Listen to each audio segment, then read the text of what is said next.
আগরতলা উত্তর gate ni simi paidel yakungbai himang hima phaisopaka sakmagat David Murasi sakmagat ni tiprasa tongko songtongnai lukurokni bokhani musungma tei hamjamung kotor teilaye lamao phaiye lamjak solaika sakmagat ni aroni lukurok David Murasi no koktoma sawi manmani bisikei mungsabo kebongmo gurui tei mungsabo sagok जोंजाल फाइ सपा याखो पाइडेल जात्रा हिबैनो तंखो David Murasi लुकुतो फानो मोथांना हिके दुखो कष्टबो मानजानानि नांगौ हिनै खावावान सुजा David Murasi माइ संयाके माइ मुया दै खगयाके गला दै गुंया नगो आसुक दै वानसुकै सिनि तंखे दफानि सामु तादे तांजाकनो दुखो कष्ट खलायै नुकुं खामारि केबो तबुइ मानिया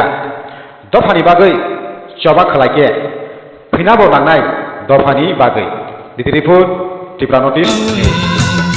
कमरदि जोंनरदि सिनि मानथाय सिनि तंथाय रांसाहा रैमायाखे गोमाय थांदि ताके बेंदि नखा समसावै फेरांखौ गैबो सोंताय किरिलिया लामा हिमतिनि बुसु हाबैबो लामताय करलिया गुबै कथमा सयै खोलांना खाखोलामनि थैबाय जोंनो रोदि सिनि मानथाय सिनि तंथाय रांसाहा रैमायाखे गोमाय थांदि ताके बेंदि लामाओ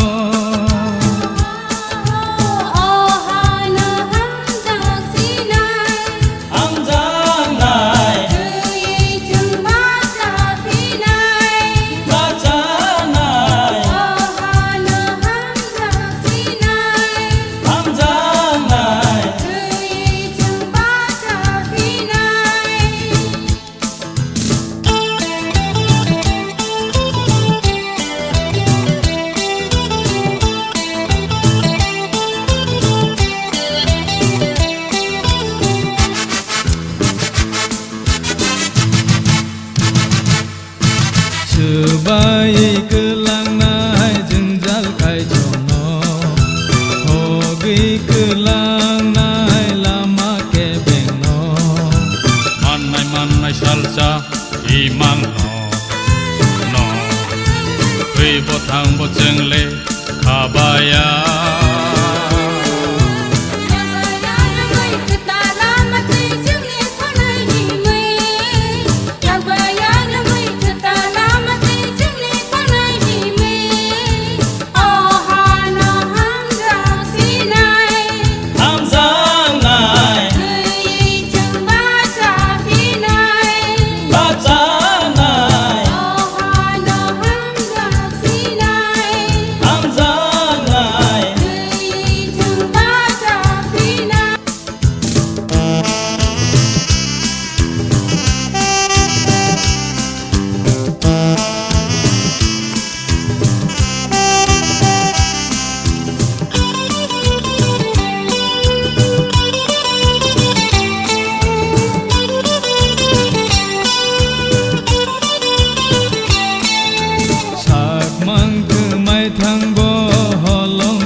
Amotom sawi barnai kumbu par